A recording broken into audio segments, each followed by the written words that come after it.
everyone. Welcome back to the next episode of G&A Podcast. I am a very sleep-deprived, tired gay weeb who is tired of making FGO Babylonia or Vinland Saga my anime of the week. Drooby-doo. And I am your number one anime podcasting luchador, Sobroni. Yes, I decided to go a little more personal with my title this week. Hey, I take my luchador career very personally. Thank you very much. Welcome back to G&A Podcast, where we talk about all things anime. And let us start off with our... First, we talk all things hentai. Yeah, all things hentai with This Week in Anime. So according to Anime News Network, apparently the words Japanese and hentai top Pornhub searches worldwide. Yes. Yes. So number one is Japanese, which rose from fourth. It was fourth place last year. People are getting better taste. I have more faith in the world now. Yes, and number two is hentai, which remained at hentai. This is the second year now it's been at hentai. Yeah, number two has been hentai for 2 years running. I mean, while we're here, my mind was just like, run down like the top. What is this? Is this 25? It's the top 25 search terms. I'm just gonna watch the top 10. Oh god, there's a lot of similarities between the top 10. There's a common theme in the top 10 Pornhub searches. The top 10: Japanese, hentai, lesbian, MILF, Korean, Asian, stepmom, massage, and that's 9. And anal. Yes. I just want to reiterate that also some that should be pointed out because it relates to like the top 2 is also anime and I guess Chinese. Yeah, there's also cartoon. Yeah. And I don't know what is JOI. I don't know, but I know what I'm gonna research tonight. I know, right? What is JOI and why does it beat squirt? It just loses out to BBC. Just a little bit. But yeah, you people are really into Japanese hentai and shit, so good to know. I know. Yeah, so I feel a lot less weirder. Maybe I feel a little more weirder because I don't watch it. I feel like there's not a lot of like gay hentai to watch, or the ones I watch seem very like almost like stupid. Well, or poorly animated. That's literally all hentai. That's literally no. I mean, no. It gets worse. No, like it gets worse. Like then, because I remember I used to watch like normal hentai, like that. Like it gets worse. Like gay hentai from what I've seen is worse than that. Like the normal hentai. That's why I don't watch it at all. Because I'm like, okay, I'll be damned if I watch anything worse than this. I don't care if it's. We'll have to do a whole episode on this topic. Oh yes. I cannot wait. But yeah, that was my little bit of exciting news. Good job, you fucking degenerates. Yeah, good job, lewd people. All right, time for my bit of news. So, I hope Drew hasn't heard about this yet, because I'm about to make his fucking day with this bit of news. But, for those of you who haven't heard, Azur Lane episode 11 and 12 have been delayed until March. So the episode of Azur Lane we're covering on this podcast is going to be the last one we cover until March. Oh my god. Like, this is like a meme right now. It's like, having sex is cool, but have you ever realized that you don't have to watch Azur Lane until literally March? Oh my god. I mean... I don't really feel any type of way about it, because that would assume that I, like, hate Azur Lane. Like, Azur Lane is clearly, in my opinion, the most subpar anime of our lineup, which at first I didn't like, but then I was like, wait, I can use this to my advantage. I can just eat while and just watching. watch it while watching, and I don't really need to focus too much on notes because I don't give a fuck. That's what I do with Kemono Michi though. So, bam, Exactly. I will say they don't give a reasoning for why it's delayed. My guess is because they got so much backlash for the animation quality. They're probably going to use that time to redo the last couple of episodes. Animation quality, but it's not like of all the things. That's not a thing. I mean, okay, besides when it gets like strike. Yeah, when it gets like strike witchy, that's not cool. Yeah.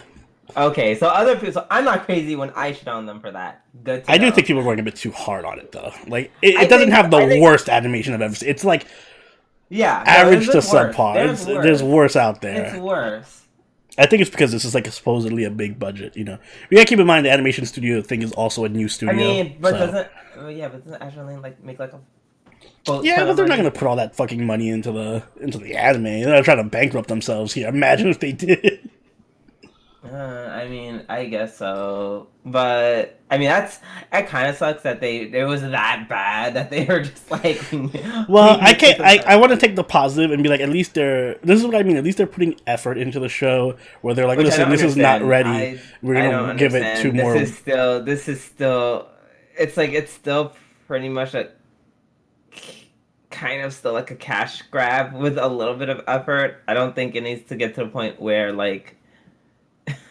I mean, I don't know. Unless you plan on also fixing Enterprise's whole character design, then I really wouldn't care. Like, well, that's Belfast's job. But Belfast is amazing, and she can only do so much. But we will talk about that when we get there. For now, let's move on into our first episode of the week, Drew. Yes, time for our weekly review with Boku no Hero Academia, Season 4, Episode 9. Yes. Ooh. This was a contender for Episode of the Week for me. I'm still debating if I want to give it Episode of the Week or not. I'm not 100% sure yet. I feel like there's like a decent amount of contenders besides the obvious one, but... I'm going to save it for something else, but I really, really love this episode a lot. Yeah. It says you just want to, because I don't know. I liked fat. It's Fat Gum. I keep calling him Fat Guy. It's only one letter off, so. Yeah, exactly. 2 letters. 2 letters. Wait. No, you're right. 1. Oh, why? Yep. You're right. So that's on him. He made it an easy name to mess up. Exactly. Yeah, just like him. This episode is all about guts. Like literally, and figuratively and metaphorically. Every way, it's guts. It was guts. It was guts personified. I like how Fat Gum. Damn it! Now that you said, I'm gonna keep calling him Fat Guy.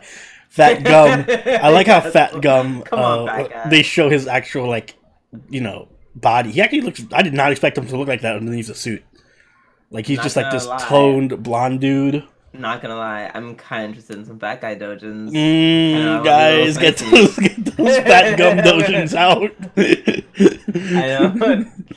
Yeah, I know. That's a very spicy. It's a very spicy take, but you know what? I know there are guys. There are people out there who, believe in similar tastes. Yeah, I'm pretty sure.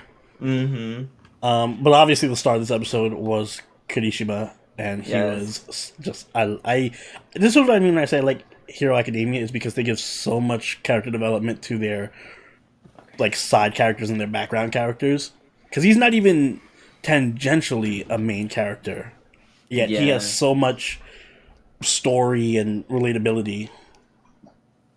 I really loved it. I love that like Mina was there. They just kind of tied Mina in there. Oh yeah, shout out to Mina. She's actually low key also a great girl. And she is a very great girl. She's literally like I always loved her design, because one would think that she like they kind of play off like the whole like her looking very like different, but she's like a social butterfly, so everyone just like likes her. She's a popular girl. Yeah. Even though she looks like that. She jumped up a few spots in my best girls. I think I have her at 5 now. She's very good. As you always should have. She was always cool. Um, but yeah, I also like the bad guy. I like the bad guy. He was simple yet effective, and he wasn't annoying. He just kept saying like, "Huh, this guy's great. Everything's great. Let us punch him." Yeah. Yeah, he was Like effective for what he did. yeah, he played up he played up the episode and the hype and everything that's He happening. foreshadowed the theme of the episode, just punching shit. Exactly. I was like, I still kind of don't even know what his quirk is. He just punches stuff I really just punch fast. shit really hard and really fast. I was like, is that actually My his quirk is just punching shit. Twist, he actually doesn't have a quirk. He's just that fucking strong. Oh my god.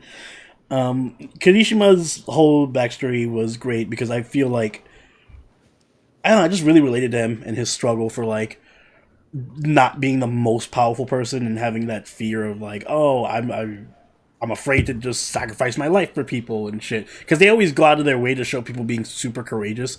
And they did a call back to that call where back in season 1 where they're like, oh, well, if you're a true hero, you know, your body moves on its own and you go into danger to save somebody. But he had the opposite reaction. And he's just like, oh, no, I want to save them, but my body doesn't let me. So I just like that it keeps building on that theme. Yeah. It's just an interesting way to subvert that trope that they built. No, and I love how in the beginning, like, first of all, I was freaking out when like his arms were literally broken. Like, Oh yeah, I'm like, oh well, rip him. I was like, oh my god, no. I was like, wait, there are cavities in where his arm should be. Oh no! I almost thought like guts would start spilling. Oh, out or I freaked something. out when he was rubbing his eye and it was like blood coming out. I'm like, oh He no! was like, oh, I cut my eye once. I'm like, did you okay, but kill is your eye squash gone your eye? forever? Yeah, like is this? Are you wearing glass eyes right now? Because it looks like you might have just destroyed your eye. That was scary too. Yeah, this is like a very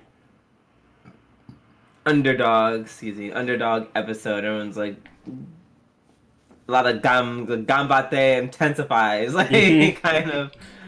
And I like that they're doing like quick one shot episodes. Like we had last week with Sun Eater. Now this week with Kirishima. Next week might be someone else, but they don't take too much time. It's just like here's one episode dedicated to this character and their fight, and then we move on to the next guy. I like that the way they're handling. That way, it doesn't feel like it's too stretched out. I mean, they gotta get onto the main plot eventually. I don't want to see like 10 different fights, but Yeah. I feel like they're going at a good pace. Yeah, definitely. Like maybe like in 2 episodes, I'd like to see the meat and bones. Yeah. I'm here for one more of these types of like, here's a character backstory episode in between a fight, but then I want to see actually, them engage the main enemies. Yeah. Agreed. But yes, overall, very good episode. Yep. Let us move on to the next one, which is Shokugeki no Soma Shin no Sara, episode 10. Yep. The opposite of well paced. I thought this episode was a bit fast, actually. Yes, because I did not expect.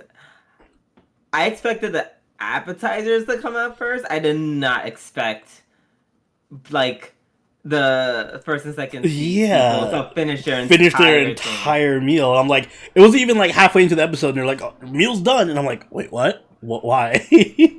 Like, I thought it was gonna be like just sectioned off. Like one episode would be Rindo versus Soma, and the next episode would be Tsukasa versus Erina, but whatever. They just kind of did their own thing. Yeah, I mean, I'm not mad because they definitely like they did it for a good reason. Like at the end, like they're trying to shift people's like view of what's like happening. Like, oh, you think this is what you call it, Edina versus what is his name? Tsukasa. Ishi? Yeah. Tsukasa, yeah. You think it's supposed to be that, but no, it's actually like a quote unquote Shokugeki between Edina, Yeah, that was a great twist. Like a great yeah. Edina and Soma.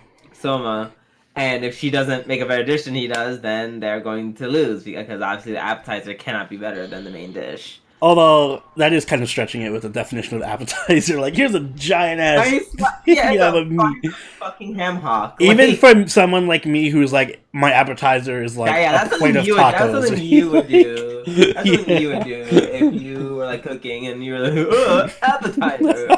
Like, Ugh. I would love to go to. I'm serious. I would love to go to someone's restaurant and not anyone else's, because everyone else gives these little puny little baby portions, and I'm just get the shit out. I don't care how good it is. It's not enough. So Well, it's an appetizer. It's not supposed to be enough. tell that to someone. Yeah, I mean, somehow clearly doesn't agree. Oh my god, that was. Well, even Tsukasa's main dish was kind of just like, here's one slice of beef or something on the thing with some cream on it.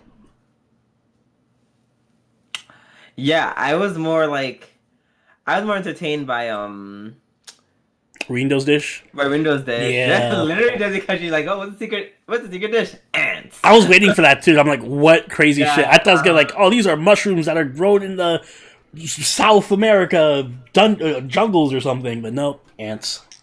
It's ants. I would totally be down to try it though. I would. It looked amazing. I love mushrooms. Wait, you wouldn't? I thought you hate bugs.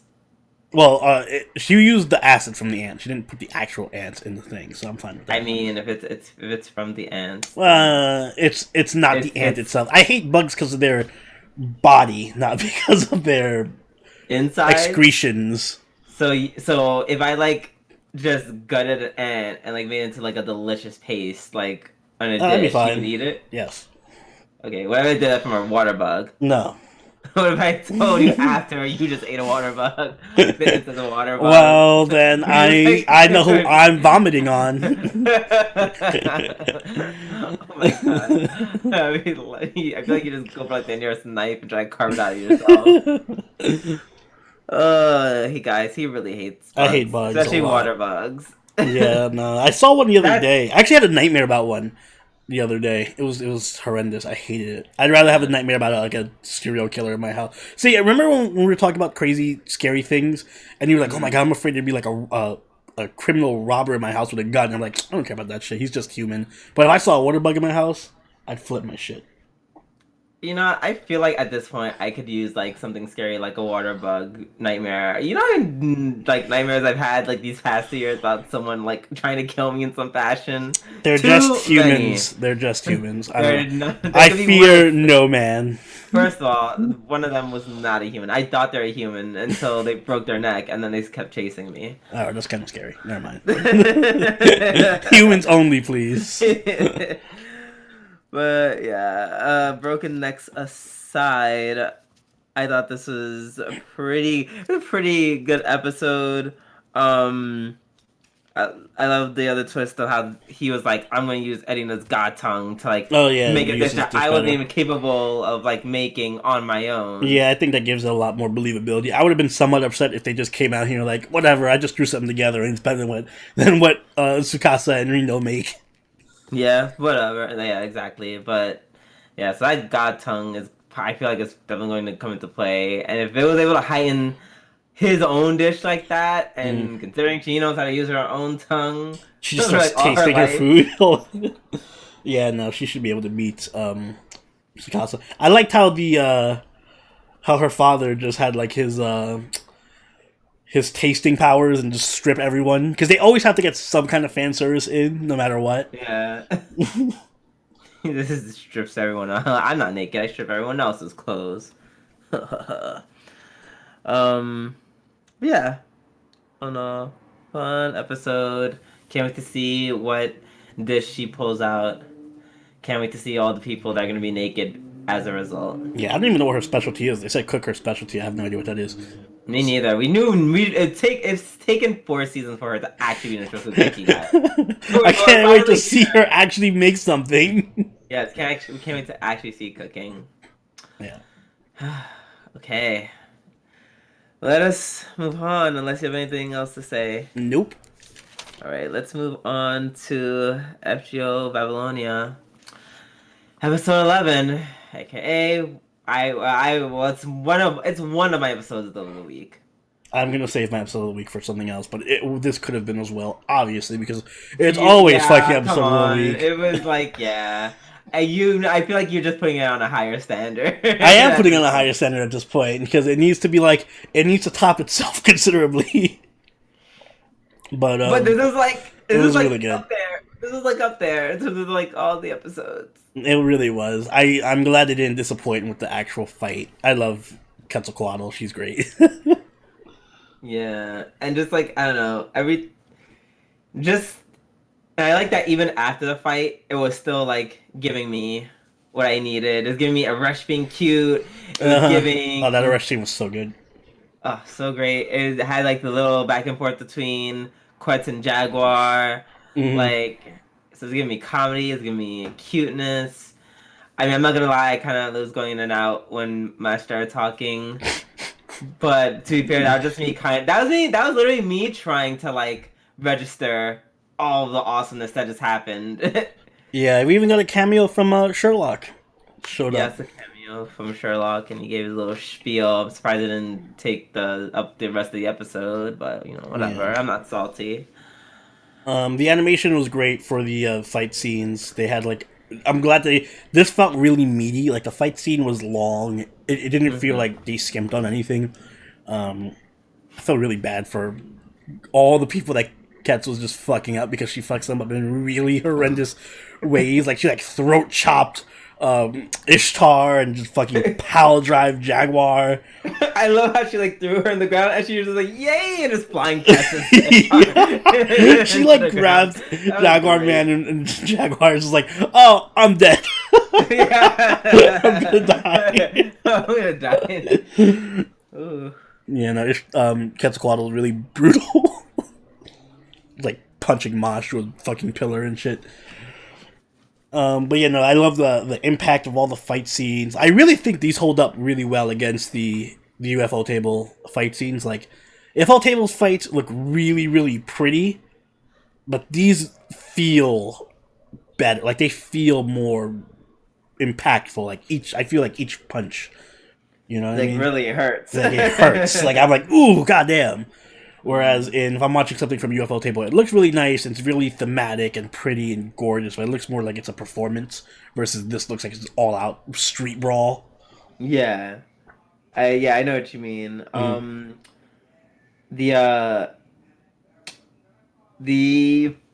the first 20 minutes of just Gil and oh my god, what's his name? Enkidu fighting. I'm just like, can we see the rest of that fight?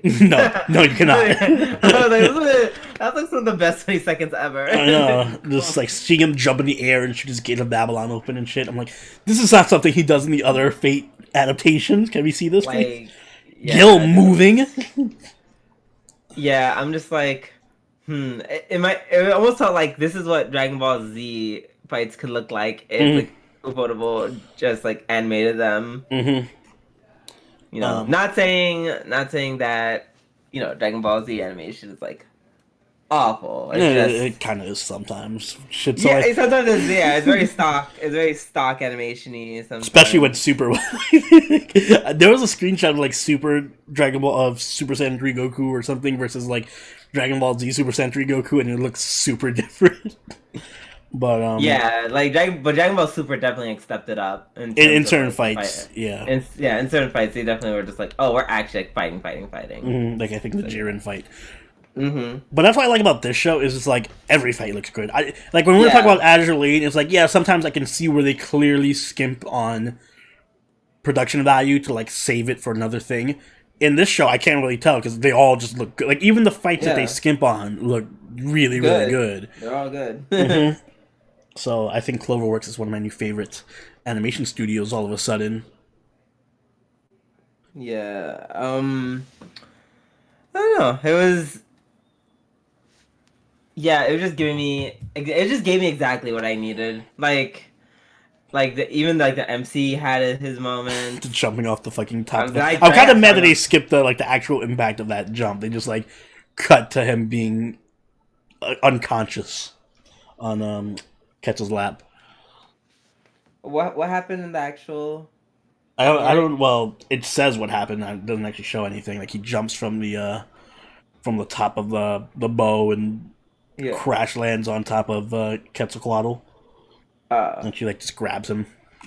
Oh, okay. But I would like to actually see it in animation. Yeah. Yeah. Could have done that. But you know what? That's a very, very tiny nitpick compared to everything else about this episode, which is amazing. Yeah. Also, there is going to be. I think I heard. I don't know if I saw it official, but there's going to be 2 weeks of either recaps or filler or something. Yes. So I'm hoping it's recaps and they don't count towards the episode count. And if it's filler, I hope it's like some amazing ass filler that's like actually worth talking about, because Yeah. I don't know how I feel if it's gonna be 2 episodes that are just kind of just there just to be there. Yeah, and it's then our podcasts are gonna be mighty short. Oh yeah, we're gonna have no FGO and no Azur Lane. Yeah. Not that we'll miss one, but yeah. Jerk. But yeah. Shall we Great move on? episode. Yes, to Haatage, Kemono Michi, episode 11. One of the another one of the better episodes of the series. I would say so. It hit with the comedy. Thank God it hit with the comedy this Yeah. time around. Yeah, it was pretty funny. Although I have to say, it still left me like a wee bit unsatisfied at the end. Mhm. Only because they're turning like all of a sudden they turned like the princess into darkness. Yes. Yeah. But it's like you're just like a less effective darkness that came out of nowhere. I don't mind, because I just like the fact that her character just went somewhere else. Like she like Yeah. like she's like through It was all this very, abuse, like, she I just got, like, became a whiplash. I was masochist. like, wait, what? She is very much just darkness, but I'm fine with that. Is she's not also Darkness's voice actor, is she? I don't No. think so. Okay. But She sounds nothing like darkness. yeah, I'd be but very shocked. she just goes full darkness mode and like, yes, pal drive me, look at me. I feel like it's a fitting conclusion to her character arc. Yeah, it's because she is all humiliated. So I think she just like I wish I saw like the moment where like her mind broke and she just gave into humiliation. That's like the only thing I was missing. Yeah, like If we just had that moment connecting it together, like from being that moment from like I no longer like I hate being humiliated to like fuck it, I love it, everyone. it just Shit kind on of my happened in the middle of the fight. Yeah, it just kind of happened. That's what kind of threw me off. I just think they need something to show that transition to make it a little more pronounced. Yeah, I did. I think my favorite moment was definitely the first few minutes of the episode. Yes. Oh my god. When they're like organizing the event and like using capitalism and all that shit, and then meanwhile in the background you just hear Carmilla's like crying. Stop! Oh my god! It goes on for like 2 minutes of just like her screaming and bloody murder. See, that's the kind of comedy I want all the time from the show. Yeah, word. We could just have that. Like that's easily like the funniest part of the episode. Mm-hmm. Other than that, I think the rest of the episode is fine. Yeah. I like that I do like that they keep going back around to all the recurring characters. Yeah, and, like recruiting them and stuff. Yeah, I love how like every time Carmilla I guess tried talking about like Rose and I forget the other one's name, the one that you like, Rose and What the Lolly, the vampire Lolly. Vampire Lily. I'm just gonna call her Vampire Lily. Yeah. She kept getting a headbutt by yeah, by Hanako. by Hanako. Yeah, there was a few good moments like that. Oh yeah, another great moment. The big 3 squats. The squats. Oh with yeah. Mao. That was equally as good. Oh my god. Like, it was good because they kept like showing him like very like him frequently just doing it, and they showed him like and like how they imagine him doing squats like in his, Yeah. and he's beating everyone, he's just squatting. And then they go back to it, and you just hear him keep doing it in the background. He's like, huh? Huh? It's so stupid. Yeah, even the Carmilla fight was pretty good too. The Carmilla versus the other vampire. Yeah. She like forgets she forgets to pin her.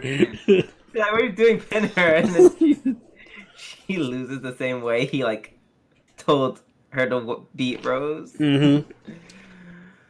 So yeah, like you said, a lot of good moments this episode. Yeah, I think overall, I'm gonna save my overall opinion of the show till it ends, but at least as far as this episode goes, it was one of the better ones in an up and down season. Mm-hmm. All right then. So if there's nothing else to say about that, let us move on to your favorite show, Azur Lane, episode 10. Okay, well, in case you guys didn't know, Edgelord Enterprise is back. Mm-hmm. Doing Edgelord things. I'll give him a pass for it this time, because there wasn't that much Edgelord. She kind of got straightened out by Belfast pretty quickly. Yes, because Belfast is... First of all, pretty quickly, like, try past halfway, like... past the half mark of the episode. Like, yeah, but she wasn't just focused on for the whole half of the... Most of the episode was just, like, Javelin and Laffy and them, and then it went to Enterprise. What? This was not mostly Javelin. They had that one scene in the when beginning. they were in the sauna, and that was it. And it was brooding Enterprise for just a little bit, and then Belfast was like, yeah, you ain't gonna be brooding over here. Okay. I will say she didn't brood that long, but it was not because of the others. It's definitely I would say it's because of it's between Kaga and falling to the dark side. Yeah, that too. The Kaga and Japan shit. That took up the majority of the episode, I believe. Yeah. They were like, no, this is clearly a dangerous thing. You can't use it. I don't care. I want to save my sister. Blah, fucking blah, blah. rules. Very predictable things are happening. Yada, yada, yada. Listen, I don't mind the predictability of the plot, so long as it's executed well enough, and I think it's executed fine. Like, I like seeing Kaga's slow descent into absolute madness. Because if you remember from the very first couple of episodes, she was all hesitant about the whole cube thing, and was all second-guessing her sister and shit. So it's just fun to see her be like, no, fuck it, we're going full cube now. Yep, because full Orochi. Sister is dead. Oh, there was some Amagi in this episode, too. Yeah, Amagi. Which I guess I realized once Amagi died, like, she kind of got reincarnated into Kaga? Nah, I think... I'm not sure. the lore behind it. I don't know, it feels like that's what they were, like, implying. She was like, oh, once I'm sick, and once I'm gone, I'm gonna be into new ships, and blah, blah, blah. And I'm just like, okay, new ships, okay, Kagagi had a little sister now, Kaga, like... I don't know if that's like a literal thing where they're like, oh, we're gonna scrap her and use her parts to build new ships, or if it's like... Because I think that might have been the historical reasoning behind it. Like, oh yeah, we'll just use these old parts for this ship. So I don't know if it's making references to that, or if there's like a literal reincarnation of Amagi and Kaga. Or if they're just all because they're all part of the same class in terms of their battleship designation or their carrier designations. Either way, there's a little bit of them in all of them. There's a little bit of Amagi in all of us. That was like literally the only interesting thing about the episode for me, was like that aspect. I was like, that's kind of cool, because that like kind of that would put a lot of why Kaga is Kaga? Yeah, Kaga is like going all crazy, because I'm just like, oh, okay, that makes sense. Like, your sister had this bond with Amagi, and now that bond continues through with you, because you're the younger sister, blah, blah, blah, blah. Because from what I see, it doesn't seem like Kaga ever met Amagi. Yeah, it doesn't so that's why I'm like, okay, they haven't met each other. That or she just doesn't give a fuck about Amagi. And so she's like, okay, So that's what I'm going with it. She's like, all right, so the sister that she loves so much isn't like I am that sister now. So I was thinking of it from the jealousy angle, where it's like there was a Magi and a Kagi, and then a Magi died, and then Kaga came, and now it's like Kaga chasing after Akagi, but then Akagi still cares about Amagi and is kind of just using Kaga as like a substitute. Like, oh, you're great until I can get my Amagi back, and then fuck you, I'm going with Amagi. Like some kind of incestual love triangle. but she didn't want to at first, which is weird. Like, what changed her mind? Who? Kaga or? Akagi's. Because they showed in the flashback, they were Oh like, yeah, like she didn't care about the cube. yeah, she was like, this is a lie, yada yada yada. You're just gonna make some not real version of her. So what changed? Well, I think it's just the sirens were really convincing. We're like, well, no, what's the difference between... They got all philosophical. They were like, well, if it has the same memories and the same body, what makes it not the same person? And Akagi was probably like, oh, damn, you're right. Let's do this. Let's revive my dead sister. Cool, right. Yep. I mean, it's working for Kaga, apparently. Like, yeah, we could bring back Akagi. Yeah, that's because Kaga's... Not as smart as her sister. Yeah, I was really trying not to say dumb, but Kaga's dumb. Kaga's relatively dumb, so... Whatever. Oh yeah, another moment I cared about. Belfast. Belfast dragging... I thought she was going to smack the Edward. shit out of... Yeah, me too. Surprise. Dragging her. First of all, I'm like, that definitely, like, launched, like, 100 dojins. Even the other Based off that. ships on the base were like, are they... Is this some kind of like, lovers quarrel thing that they have? Oh, are they fucking? But yeah. No, it was a good, I really wish that they did like have a bigger budget and like better writing and stuff for the show. Like, 'cause, like they have good ideas. I just feel like they're not executed the best all the time. Like they're executed well enough, but like the whole thing with Enterprise having her internal struggle, like it's. I think it's a good idea. It's just that it's boring most of the time the way they're showing it, and they're just like keeping Enterprise like brooding and being like, oh, I'm so sad, I hate the ocean, blah blah blah blah blah. It feels very Star Wars prequel like level of drama. So, and I feel like if they just had better writers and more budget, the show could be a lot better than what it... Even if they kept the same script, if they just had better writers and better budget, the show would be a lot better overall. You know, I'm just gonna say I agree. Just, you know, because at the risk of sounding very repetitive, I'm just gonna say I agree with what you said and leave it at that. Yeah. You would hate the show regardless of what it did. Got it. I was gonna say, but okay. All right. Shall we move on? Yes. Yeah, so let's move on to a total opposite of Azur Lane, Vinland Saga, episode 22, and yet they both have a decent amount to do with the ocean. Mm-hmm. Vikings and whatnot. Well, this is like snow, but whatever. Snow, ocean, same shit. Woo, oh my god, this episode is just... Asclad is just... I'm like... He literally just might be like one of my favorite characters, like, in terms of anime, period. Yeah, he's really, really just an amazing character. And then the more I see of him, the more I'm just like, he's gonna die really soon. He's gonna die soon. They want us to be attached to him so they can murder him and it's not going to be Thorfinn. I already know it's not gonna be Thorfinn. It's gonna be like some stupid, awful way, and whatever the worst way is he could die, it's gonna be that. Yep, and then he can like choke to death on his foot. And it's definitely gonna be after Thorfinn gets over the whole like killing you for revenge, blah blah blah blah blah blah blah. It's gonna be after that. Once he's calmed down and doesn't really care about that much anymore, that's when Thorfinn's You think die. so? I think he's gonna die when Thorfinn's in the height of the whole like I'm gonna kill you for revenge thing. Or that could happen too. Just to like tilt him even more. I don't know what he's gonna do at that point. Like start, I don't know, eat his daggers. I don't know. I He's like very Thorfinn's crazy. I like Thorfinn's improvised like arm that has a knife taped to it. He looks like a fucking monster.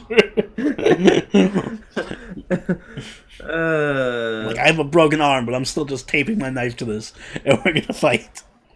Yeah, so Askeladd, and it's like, oh god, I love this episode because this is very much like Askeladd being very much in his feelings. Like Mm-hmm. he is very not okay with the fact that like his only friend just died.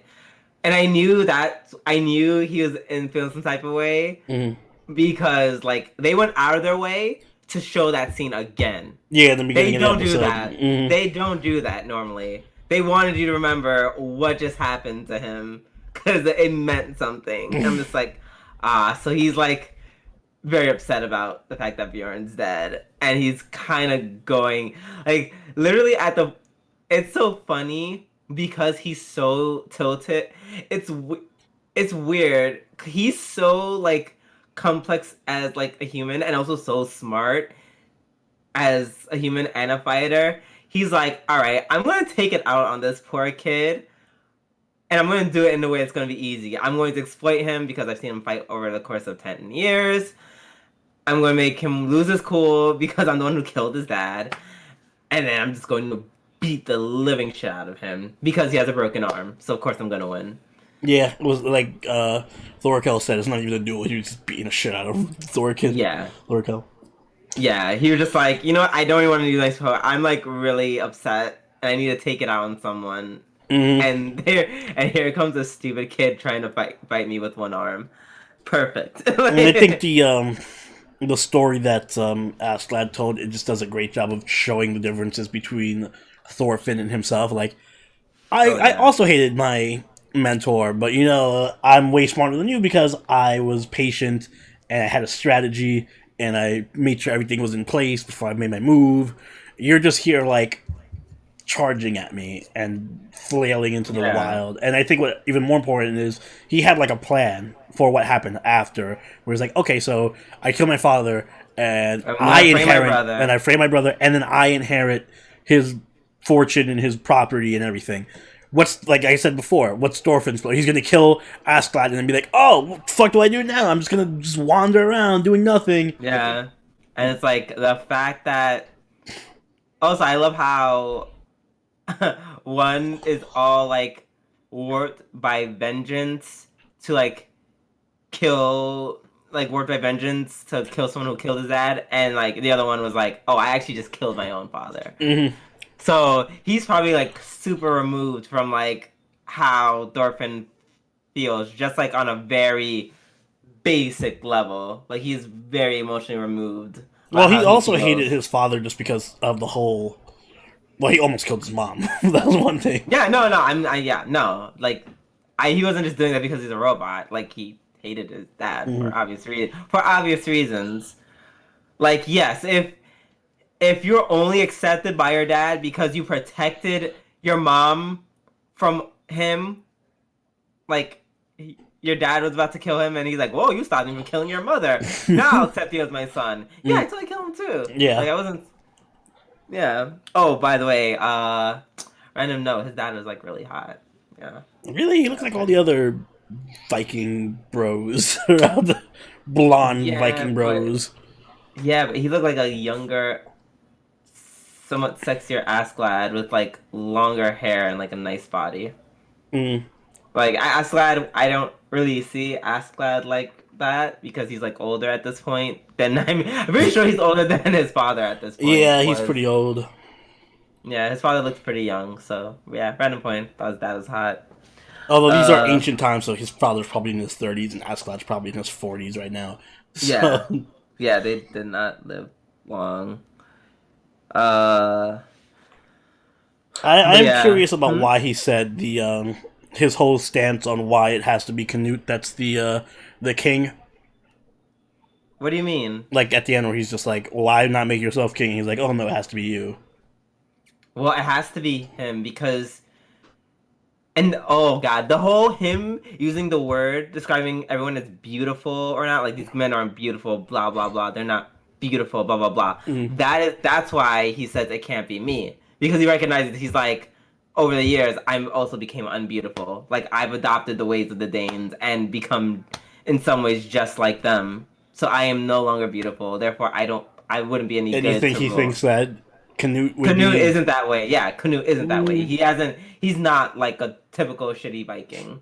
not a shitty Viking. Although that Yeah, story he told did definitely reinforce the whole um, I Canute hate Vikings. being no, well, Oh, Canute being anti-god, like because he was just like, well, fuck the legends and fuck God and blah blah blah blah. So I'm just saying that story of like we have to make our own paradise and make our own happiness because I think Askeladd said that a couple of times in the story, kind of just um, reinforces Canute's yeah, whole Canute. Yeah, Canute's also said that. yeah. So I'm just saying Askeladd's story kind of reinforces his whole mindset as it is. Yeah. So, but yeah, but that's basically why he is. He also deems himself as also not beautiful. Like, the map. It's so weird how like he can be so clear in his plan and his execution, and yet he has to fight against his own like self-loathing, having like the blood of the Vikings, which he hates so much.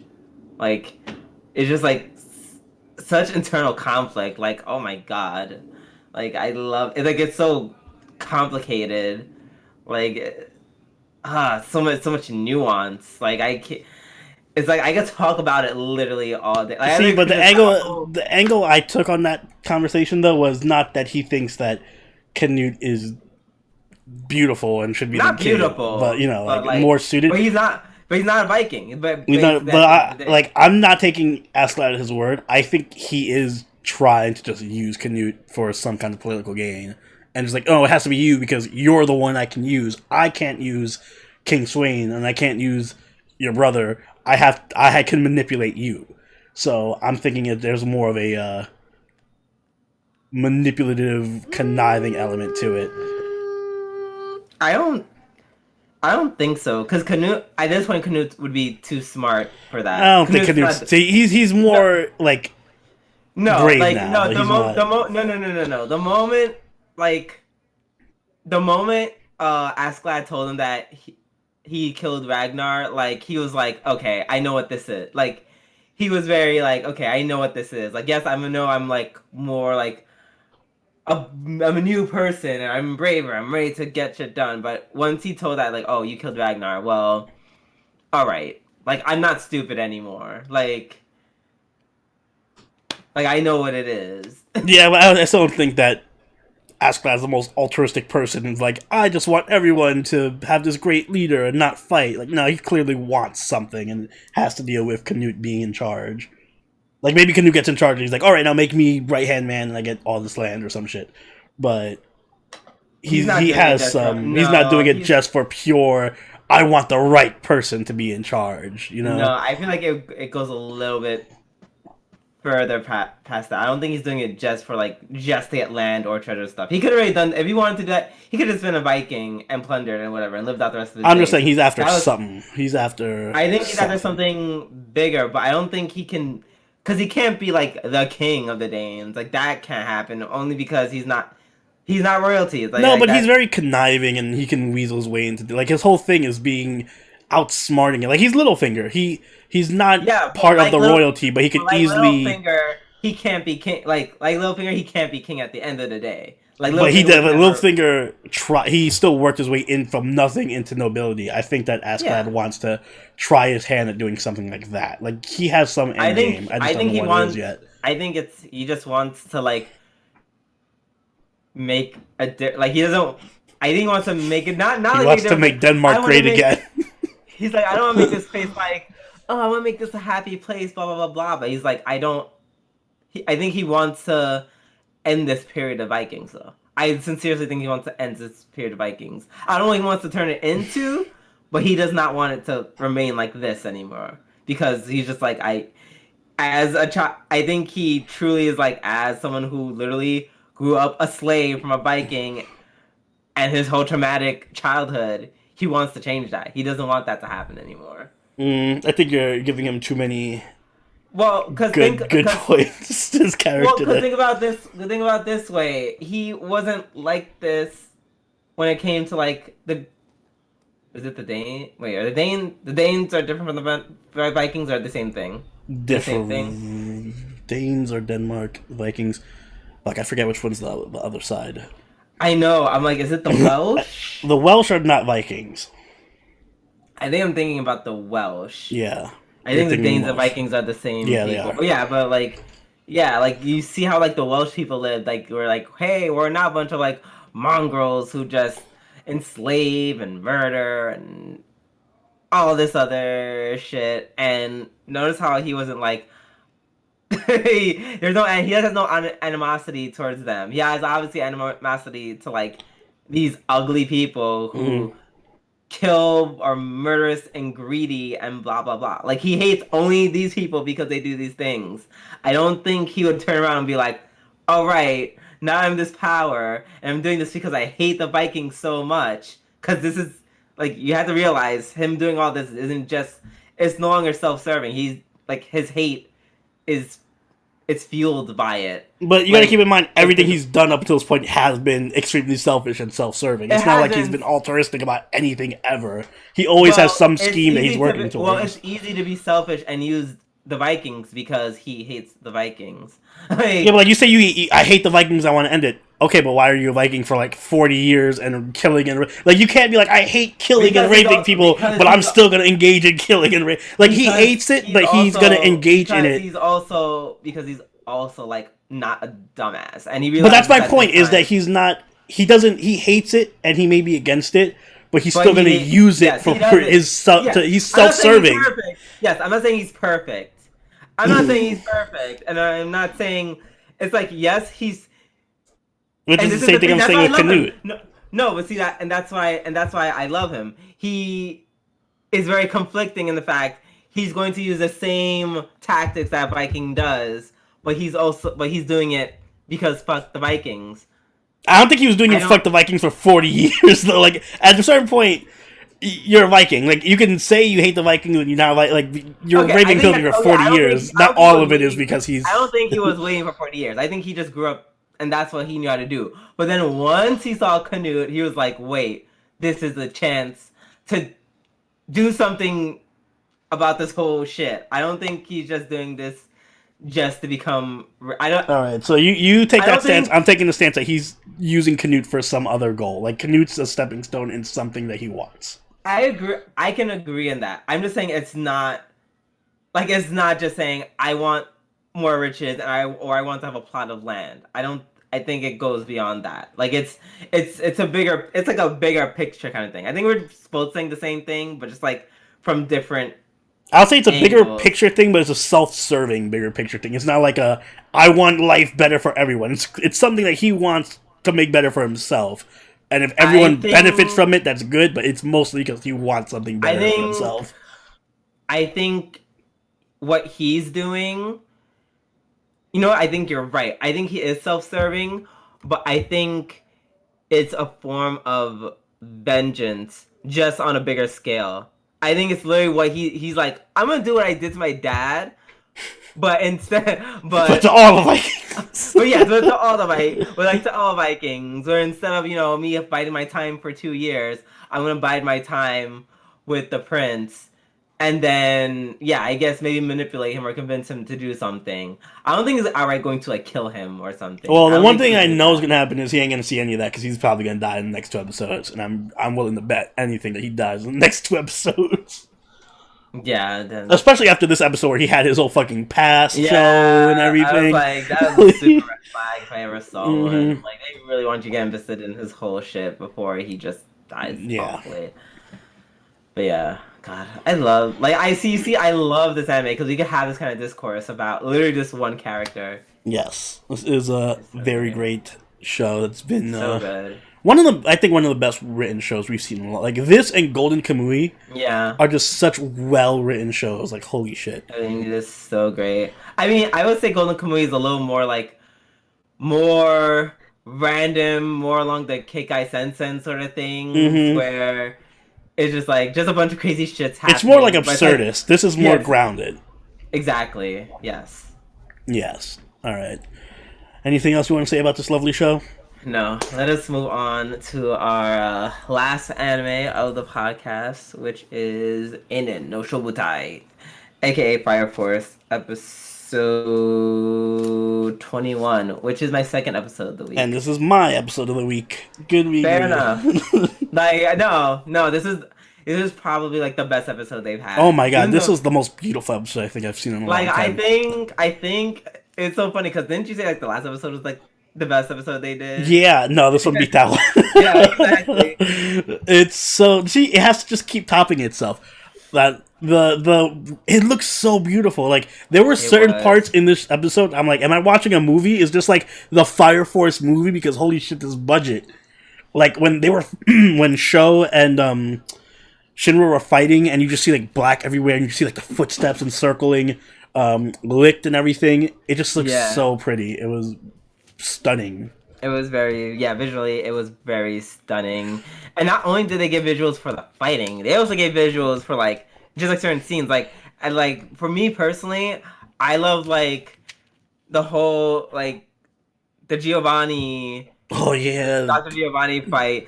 Like that whole first of all, Giovanni at some points I was like, oh my god, are we crossing into like Madoka territory? it straight up looked like a horror anime. Like that scene where Giovanni's like leans over what's her name, Lisa, and you see like her face. Blue. Yeah, that was like oof. That literally looked like the scene where mommy got her head bit off. Yeah, I thought he was gonna. I thought he was gonna like just cut her head off or like break her eye open or some shit. Like it was creepy as hell.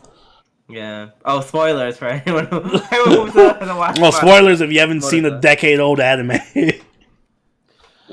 But yeah, just and then Giovanni's just such a great because he's still just he has that right amount of camp to make him so stand out. It's like at one moment where he's just like, "Oh, do you want to know?" And then like you just see like a second a bigger version of his face pop out from his stomach. Yeah. And he's like, ah! And he just goes back in and he's like, well, I'm not gonna tell you. And I'm like, what? He's very crazy and insane, and he fits it. So, like, they do a really good job of making like crazy villains. This guy does, because he did the same thing in Soul Eater. There was a few just like really well done villains that were just kind of in between crazy, campy, and seriously threatening. Yeah, but like I feel like this is like the only one that I feel like from this show that's like, yes, that is. Yeah, this is a Soul Eater vibe. That I hope he becomes the main villain, because honestly, I don't find Sho that great as a main antagonist. I don't think he is a main antagonist.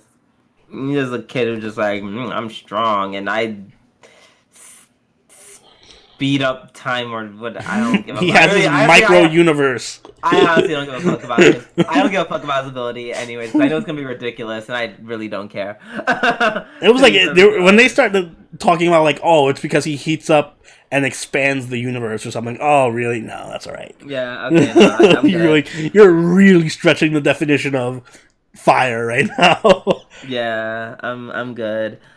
But yeah, that scene where just like other scenes where like I don't know, just like very random stuff where Vulcan does like the penguin headbutt. It's like I'm like, are you like scene from like Pokemon now? Like is that your ice body ability? Yeah. And what's his face? Oh yeah, when Giovanni like stabbed Lisa and she's like I'm gonna stab her and like decapitate her. Yeah, at once.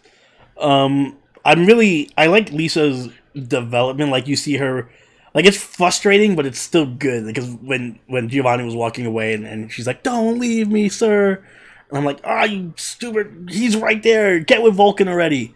But at the same time, like I really appreciate that it's not so. Yeah, it's not easy. so like if this was Naruto, this would have been like, "Oh, you're right. He is bad. I am good now." Yeah, like, I'm good now and also less powerful. And now I will never appear again. Bye. But Giovanni is like, he's such a good villain because he's not, like he said was right. It's not just his power, but it's like he can brainwash people through religion and faith and all these things. And yeah. so he's it's so good. finally like, the he's so show great. is like living up to its potential in terms of the story and the characters and the animation. Yeah, and you know, so who else was great in this episode? Obi. Mm-hmm. Oh, he's so hot.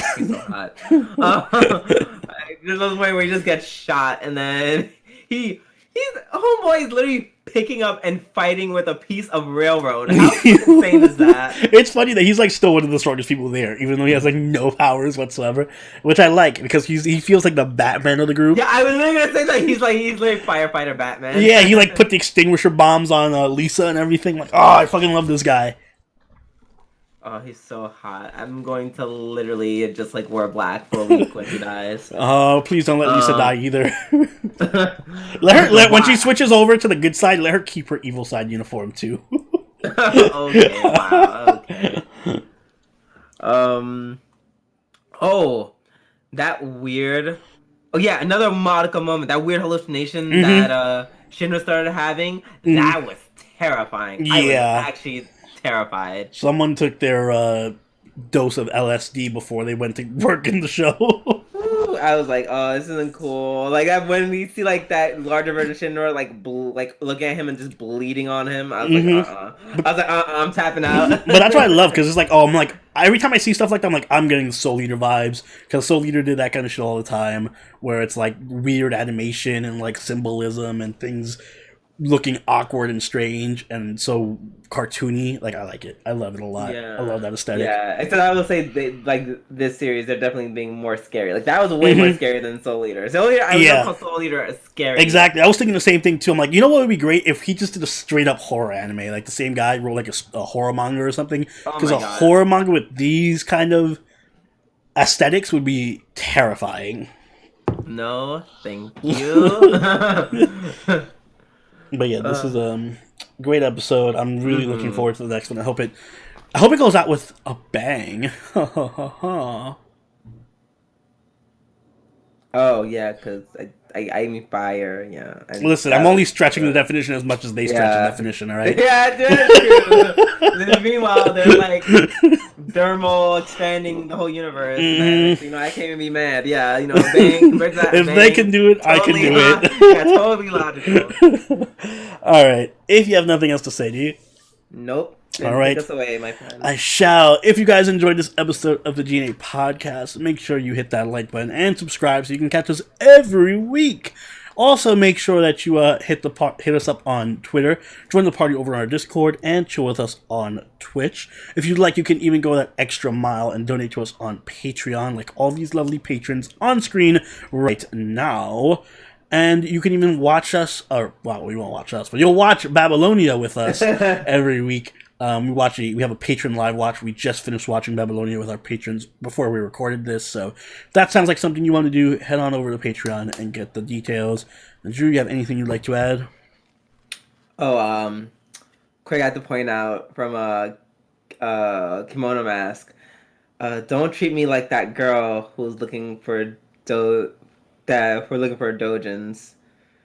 Don't treat me like her. Don't send me away. Give them to me. I will send you away. On that note, this has been Sobroni and Doobie-doo. Catch you guys next week. Later. Bye.